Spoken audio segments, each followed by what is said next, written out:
Hello hi viewers. இந்த வீடியோல பாத்தீங்கன்னா மதகத ராஜா மூவியோட ரிவ்யூ தான் பார்க்க போறோம். ஆக்சுவலா இந்த படம் 2013ல வர வேண்டிய படம். கிட்டத்தட்ட ஒரு 12 வருஷத்துக்கு அப்புறம் இந்த படம் இப்போ ரிலீஸ் ஆயிருக்கு. ஸோ இந்த படத்துல வந்து பாத்தீங்கன்னா விஷால், சந்தானம், அஞ்சலி, வரலட்சுமி, சரத்குமார், சோனு சூத், மனோபாலா இவங்கெல்லாம் மெயின்லைட் பண்ணிருக்காங்க. விஜய் ஆண்டனி இந்த படத்துக்கு மியூசிக் பண்ணிருக்காரு. சுந்தர் சி இந்த படத்தை டைரக்ட் பண்ணிருக்காரு. ஆக்சுவலா இந்த படம் அப்போ ஒரு 12 இயர்ஸ் பேக்கே இது வந்து ஒரு பிரச்சனை, ஒரு ஃபினான்ஷியல் பிரச்சனையாக இந்த படத்தை அப்படியே கிடப்புல போட்டிருந்தாங்க. கிட்டத்தட்ட 12 வருஷத்துக்கு அப்புறம் அந்த கிடப்புல இருந்து எடுத்து தூசி தட்டி இந்த படத்தை ரிலீஸ் பண்ணிருக்காங்க. இந்த இந்த பொங்கலுக்கு லாஸ்ட் சண்டே வந்து பாத்தீங்கன்னா மெயினா இந்த படத்தோட கதை என்னன்றது வந்து பாத்தீங்கன்னா, ஊருக்குள்ள ஒரு 4 ஃப்ரெண்ட்ஸ். ஆக்சுவலா அவங்க சின்ன வயசுல வந்து இந்த ரேஸ், இந்த மாதிரி ஒரு சில ரன்னிங் ரேஸ், இந்த மாதிரி ரேஸ்ல எல்லாம் ஜெயிக்கிறாங்க இன்னொரு ஒரு கேங்கோட. ஸோ ஜெயிச்சு அதுக்கப்புறம் எல்லாரும் வேற வேற ஊர்ல போய் வாழ்ந்துட்டு இருக்கக்கூடிய ஒரு பசங்க. ஜஸ்ட் ஒரு கிராமத்துல இருந்து கொஞ்சம் தனியா ஒதுங்கி போய் வெளியே வாழ்ந்துட்டு இருக்க ஒரு பசங்க. ஸோ ஒரு நாள் வந்து பாத்தீங்கன்னா அந்த பசங்களே கொஞ்சம் பெரிய ஆளுங்களாகி அந்த மாதிரி அவங்க ஒய்ஃபோட ரீயூனியன் பண்ணலாம் அப்படின்ற மாதிரியான ஒரு 4 ஃப்ரெண்ட்ஸ். அந்த 4 ஃப்ரெண்ட்ஸ் யாருன்னு பாத்தீங்கன்னா விஷால், சடகோபன், ரமேஷ், சந்தானம். ஸோ இவங்க எல்லாருமே சேர்ந்து ஒரு set of friends. Nithin Sathya இவங்க எல்லாருமே ஒரு செட் ஆஃப் ஃப்ரெண்ட்ஸ். ஸோ இவங்க எல்லாம் மீட் பண்றாங்க. திரும்பி அங்க மீட் பண்ணி அங்க அவங்க ஃபேமிலியோட அரட்டை அடிச்சுட்டு இருக்காங்க. அந்த டைம்ல தான் விஷாலுக்கு தெரிய வருது அவங்க விஷாலோட ஃப்ரெண்டான சடகோபன் ரமேஷ்க்கும் நிதின் சத்யாவுக்கும் ஒரு பிரச்சனை இருக்கு அப்படின்றது. ஸோ ஃப்ரெண்டோட பிரச்சனை என் பிரச்சனையை எடுத்து உங்களுக்கு சால்வ் பண்ணி கொடுக்குறேன்னு இறங்கி ஒரு சம்பவம் பண்றாரு. ஒரு பொலிட்டீஷியனையும் எதிர்க்கிறாரு. ஃபைனலா இந்த ரேஸ்ல ஜெயிச்சாரா இல்லையா அப்படின்றது தான் இந்த படத்தோட மீதி கதை. ஒரு யூஸ்வல் டெம்ப்ளேட்டான ஒரு கமர்ஷியல் கதை தான். மெயினா இந்த கதையும் சரி இந்த படமும் சரி நீங்க அந்த ஒரு 2012 அண்ட் 11ல நம்ம என்ன மைண்ட் செட்ல இருந்தோம், அப்பதான் ஆண்ட்ராய்டுன்னு ஒன்று பேசிக்கா வரக்கூடிய டைம், ஒரு சோஷியல் மீடியா லைட்டா க்ரூம் ஆன ஒரு டைம்.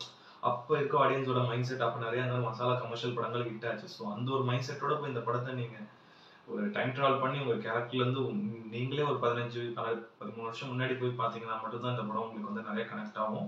ஒரு சிம்பிளான ஒரு கமர்ஷியல் ஸ்டோரி தான் இது. மெயினா விஷால் அவரோட ஆக்டிங் பிரமாதமா இருந்தது படத்தை. ரொம்ப அவரோட அந்த மாஸ் ஆக்ஷன், ஸ்கிரீன் பிரசன்ஸா இருக்கட்டும், அந்த ஒரு டைலாக் டெலிவரியா இருக்கட்டும், ஸ்டன்ட் சீன்ஸா இருக்கட்டும், எப்பவுமே அவர் அந்த ஒரு பீக்ல ஒரு 10-12 வருஷம் முன்னாடி அவர் இருந்து அந்த ஒரு பீக்ல எப்படி இருந்தாலும் அந்த பிரைம் ஃபார்ம்ல அவர் நடிச்சு கொடுத்த படம் இது. செமையா அந்த ஸ்டன்ட் சீன்ஸா இருக்கட்டும், ஒவ்வொரு சீனா இருக்கட்டும், எஸ்பெஷலி அந்த ஒரு கிளைமேக்ஸ்ல அந்த ஒரு 8 பேக்ஸோட ஒரு ஸ்டண்ட் ஒன்று பண்ணுவார், ஓடியாருவாரு. பயங்கரமா இருக்கும், கட்டு மஸ்தா.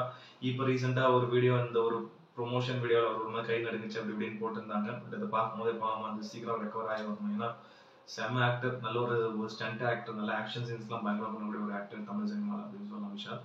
நல்ல நிறைய கமர்ஷியல் படங்கள் அப்போ கொடுத்திருந்தாரு. பட் இந்த படம் அவருக்கு ஒரு பெரிய கம்பேக்கா இருக்கும். அவரோட ஆக்டிங் வைஸும் சரி, படத்தை பொறுத்தும் சரி ரொம்ப பிரமாதமா இருந்தது. எஸ்பெஷலி அவரோட ஆக்டிங் இந்த படத்துல ரொம்ப நல்லா நீட்டாவே இருந்தது. படத்துல ஒரு கமர்ஷியல் எலிமெண்ட்ஸ் எல்லாமே ரொம்ப நல்லா நீட்டா பண்ணியிருந்தார் அவரோட ஆக்டிங்ல. அதே மாதிரி வந்து பாத்தீங்கன்னா சந்தானம் அவருக்கு வந்து ஒரு செகண்ட் ஹீரோனே சொல்லலாம். நிறைய இடங்கள்ல அவரோட காமெடி டைலாக்ஸ் பிளஸ் அந்த ஒரு கவுண்டர்ஸ், ஒவ்வொரு ஒன்லைனருமே நிறைய இடத்துல ரொம்ப வந்து சூப்பரா ஒர்க் அவுட் ஆயிருந்தது. ஸோ சந்தானமே ரொம்ப நாளுக்கு அப்புறம் ஒரு காமெடினா பார்த்த ஒரு ஃபீல். அதுவும் இது வந்து அவர் லாஸ்ட் ஒரு 10 வருஷமா அவர் வந்து ஹீரோவா தான் நடிச்சிட்டு இருக்காரு. பட் இது ஒரு 13 வருஷம் பழைய படம்ன்றதுனால ரொம்ப காமெடியா பார்த்தோம். இப்போ நிறைய பேர் வந்து பாத்தீங்கன்னா comeback Santhanam as a comedian அப்படின்ற மாதிரி ஹேஷ்டேக்கே போட்டு போயிட்டு இருக்காங்க. அப்படி இருக்கும்போது ஸோ இந்த படத்துல ரொம்ப சூப்பரா அவரோட காமெடிஸ்லாம் நிறைய ஒர்க் அவுட் ஆயிருந்தது. பட் எங்க ரெக்வஸ்ட் என்னன்னா, அவர் வந்து இன்னும் நிறைய படங்கள் அவர் வந்து இப்போ அட் பிரசன்ட் இப்போ வர புது படங்களே அவர் வந்து காமெடியா பண்ணலாமே அப்படின்ற மாதிரி தான் தோணுச்சு. ஏன்னா சந்தானத்தோட காமெடிக்காகவே நிறைய படங்கள் ஓடின காலங்கள்லாம் இருக்கும் ஒரு காலத்துல.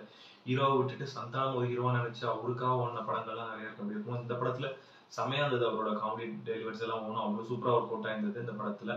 அப்ப எழுதுன அந்த ஒரு 12-13 வருஷம் காமெடி சீன்ஸ் இருந்தா கூட இப்போ ஓரளவு எல்லாரும் வயிறு விட்டு சிரிக்கிற அளவுக்கு வந்து அவ்வளோ கனெக்ட் ஆச்சு காமெடிஸ் எல்லாமே. அதே மாதிரி அஞ்சலி, வரலட்சுமி, சரத்குமார் இவங்க எல்லாமே ரொம்ப ஒரு பேருக்குன்ற ஒரு ஹீரோயின் ரோல் தான். சும்மா 2 சாங்க்கு ஒரு சின்ன சின்ன ரோலுக்கு தான்.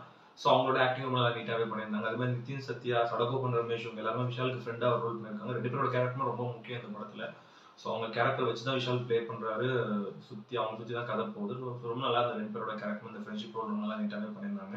அது மாதிரி சோனு சூத் அவர் இந்த படத்துல வந்து பாத்தீங்கன்னா வில்லனா ஒரு ரோல் பண்ணியிருக்காரு. ஒரு நெகட்டிவ் ஷேட் ஆஃப் ஒரு கார்பரேட் வில்லன் கேரக்டர் ரொம்ப நல்லா நீட்டாவே பண்ணியிருந்தார் இந்த படத்துல. எஸ்பெஷலி அந்த ஒரு கிளைமேக்ஸ் ஸ்டன் சீன் ஆகட்டும், அவர் பெருசா அந்த அளவுக்கு அவர் வந்து டைலாக் இல்லை, அப்படியே ஒரு மாதிரி படம் ஃபுல்லா முறைச்சிட்டே இருக்காரு. இன்னும் கொஞ்சம் கேரக்டர் வந்து ஸ்ட்ராங்கா இருந்தா என்ன பெட்டரா இருக்கும் அப்படின்ற மாதிரி தான் எனக்கு பட்டுது. அதே மாதிரி வந்து பாத்தீங்கன்னா மனோபாலா அவரோட கேரக்டர் வேற லெவல்ல இருந்தது இந்த படத்துல. நீங்க வந்து பாத்தீங்கன்னா தெரியும், எஸ்பெஷலி செகண்ட் ஹாஃப்ல தான் அவரோட கேரக்டர் செம்மையா இருக்கும். டுவர்ட்ஸ் ஒரு ப்ரீ கிளைமேக்ஸ் அந்த சீன்லாம் அவர் அப்படியே போனமா இருப்பாரு. அந்த தூக்கிட்டு போவாங்க அந்த சீன்லாம் வந்து செம ஃபன்னா இருந்தது. லாஸ்ட் ஒரு 15-20 மினிட்ஸ் அந்த சந்தானம் அவருக்கு அந்த ஒரு இது சீன்ஸ், அந்த ஒரு கொலாபரேஷன் சீன்ஸ்லாம் செமையா இருந்தது.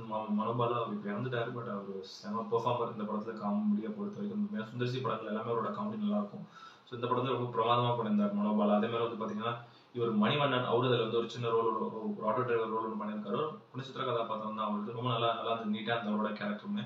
அதே மாதிரி உல்லு சபா மனோகர் அவரு வந்து பாத்தீங்கன்னா கேப் டிரைவரா ஒரு ரோல் ஒன்று பண்ணியிருக்காரு. சூப்பரா இருந்த அவரோட கேரக்டர். அந்த ஒரு 2 சீன் வந்தாலும் அந்த இடத்துல நல்லா சிரிக்க வைக்கிற மாதிரி நச்சுன்னு அந்த லூசாப்பா மனோகருக்கும் சந்தானத்துக்கும் அந்த ஒரு காம்பினேஷன் நல்லா இருந்தது. அதே மாதிரி வந்து பாத்தீங்கன்னா இதுல வந்து ஆரியா ஒரு சின்ன கேமியோ ஒன்று பண்ணியிருக்காரு. பட் இந்த படத்துல ஒரு சீனுக்கு ஒரு முக்கியமான ஒரு சீன் அப்படின்னு தான் நான் பட்டேன். அதே மாதிரி வந்து பாத்தீங்கன்னா அவரோட கேமியோ நல்லா இருந்தது. அதே மாதிரி சதா அவங்களும் வந்து ஒரு கிளைமேக்ஸ்ல ஒரு சின்ன கேமியோ ஒன்று பண்ணியிருக்காங்க. அதுவும் ரொம்ப நல்லா இருந்தது இந்த படத்துல. அதே மாதிரி மியூசிக்கை பொறுத்த வரைக்கும் விஜய் ஆண்டனியை பொறுத்த வரைக்கும் சின்ன சேலம் போற வேண்டிய அப்புறம் வந்து விஷால் பாடின ஒரு பாட்டு அந்த 2 சாங்குமே வந்து ரொம்ப நல்லா இருந்தது. மியூசிக்கை பொறுத்த வரைக்கும் சரி. அட் த சேம் டைம் அந்த 2 சாங்ஸ் ரொம்ப நல்லா பண்ணியிருந்தார் விஜய் ஆண்டனி கம்போசிங். அதே மாதிரி பேக்ரவுண்ட் ஸ்கோர் ரொம்ப நல்லா நீட்டா போட்டிருந்தாரு. அந்த ஒரு பழைய அந்த ஒரு 12-13 வருஷத்துக்கு அந்த ஒரு பழைய ஸ்டைல அந்த லாஸ்ட் டிகேல இருக்கக்கூடிய அந்த ஒரு பேக்ரவுண்ட் ஸ்கோர் எப்படி இருக்குமோ அந்த ஒரு மாஸ் மசாலாக்கான பேக்ரவுண்ட் ஸ்கோர் எப்படி இருக்குமோ அந்த ரொம்ப நல்லா நீட்டா போட்டிருந்தாரு. ஒரு லெவலுக்கு போட்டிருந்தாரு. அவர் அந்த டைம்ல விஜய் ஆண்டனி ஓரளவு நல்ல டீசெண்டா இருக்கக்கூடிய ஒரு மியூசிக் டேரக்டர் தான். அதுக்கப்புறம் தான் ஹீரோவா நடிக்கிறேன் அப்படி இப்படின்னு அவரோட ட்ராக்கே மாட்டிட்டு வந்தாரு. ஸோ அவரையும் இப்போ சந்தானம் மாதிரி அவரையும் திரும்பி ஒரு மியூசிக் டேரக்டரா வாங்க கம்பேக் விஜய் ஆண்டனி அப்படின்ற மாதிரி தான் ஹேஷ்டாக் போட்டு எல்லாம் கூப்பிட்டு இருக்காங்க.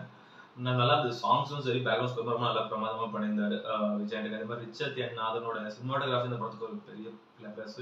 ஸோ சாங்ஸ்லாம் ரொம்ப கலர்ஃபுல்லா இருக்கு, ரொம்ப ரிச் அண்ட் கலர்ஃபுல்லான விஷுவல்ஸ். அதே மாதிரி ஸ்டன் சீன்ஸ் இருக்கும் எல்லாத்துலயுமே அந்த சினிமாட்டோகிராஃபி ரொம்ப நல்லா சூப்பரா ஒர்க் அவுட் ஆயிருந்தது. பிளஸ் இப்போ அட் ப்ரெசென்ட் நம்ம ஒரு 2024-25 ஷூட்டிங் எடுத்த மாதிரி தான் அந்த படத்தை பார்க்கும்போது இருக்கு. ஆனால் இது 13 வருஷம் பழையான படம். பட் ஆனால் அந்த ரொம்ப நீட்டா விஷுவல்ஸ் எல்லாமே வந்து இந்த படத்துல இருந்து பார்க்கறது ரொம்ப லைவ் லொகேஷன்ஸ் ரொம்ப சூப்பரா எடுத்திருக்காங்க. அதே மாதிரி வந்து பிரவீன் கேஎலோட எடிட்டிங் அந்த படத்துக்கு ஒரு பெரிய பிளஸ். ஒரு 2.25 மணி நேரத்துல ரொம்ப கிறிஸ்பா நீட்டா படத்தை வந்து கட் பண்ணிருக்காங்க. ஒரு ஃபெஸ்டிவல் டைமுக்கு ஒரு கமர்ஷியல் படம் எங்கேயும் ரொம்ப லேக் அடிச்சு இழுக்காத அளவுக்கு ரொம்ப நல்ல நீட் அண்ட் கிறிஸ்பா வந்து இந்த படத்தை 2.25 மணி நேரத்துல எடிட் பண்ணது. இந்த படத்தோட எடிட்டிங்கே பெரிய பிளஸ் நான் சொல்லுவேன். எந்த ஒரு கண்டினியூட்டியும் மிஸ் ஆகும். பிளஸ் காமெடி சீன்ஸ் எல்லாமே ஓரளவு கொலாப் ஆகி பிளஸ் எமோஷனல் சீன்ஸ் ஸ்டண்ட் எல்லாமே சேர்ந்து ஒரு பக்கா காம்பினேஷனா வந்து இந்த படத்தை எடிட் பண்ணது ஒரு பெரிய பாசிட்டிவ் இந்த படத்துக்கு. ஸோ கேஎல் பிரவீனுக்கு ஒரு பெரிய கிரெடிட் கொடுத்துடலாம். அதே மாதிரி டாக்டர் சுந்தர் சி ஜெனரலா அவரோட படங்கள் என்ன இருக்கும், நல்ல ஒரு சாங்ஸ் இருக்கும், அட் சேம் டைம் ஃபைட் இருக்கும், ஒரு சின்ன கமர்ஷியல் ஸ்டோரி இருக்கும், பிளஸ் காமெடி இருக்கும். இதெல்லாம் கலந்து தான் சுந்தர் சியோட படம். அதே ஒரு டைப் ஆஃப் ஒரு normal mass masala commercial entertainer தான் ஸோ இந்த படத்தோட ஒரு கதை. இதை நான் வந்து நான் ஸ்கூல் படிக்கும்போது இந்த படத்தோட ட்ரைலர் பார்த்தேன். சாங்ஸ்லாம் இந்த பட்டன் ஃபோன்ல கேட்டேன். அந்த மெமரிஸ்லாம் மறக்கவும் முடியாது. அப்படி இருந்த ஒரு டைம் இது. இதை நான் யாருமே எதிர்பார்த்திருக்க மாட்டோம். இந்த பொங்கலுக்கு 13 வருஷம் கழிச்சு இந்த படம் ரிலீஸ் ஆகும் அப்படின்றது. பட் அன்எக்ஸ்பெக்டடா ரிலீஸ் ஆகி இதோட பெரிய எதிர்பார்க்காத விஷயம்.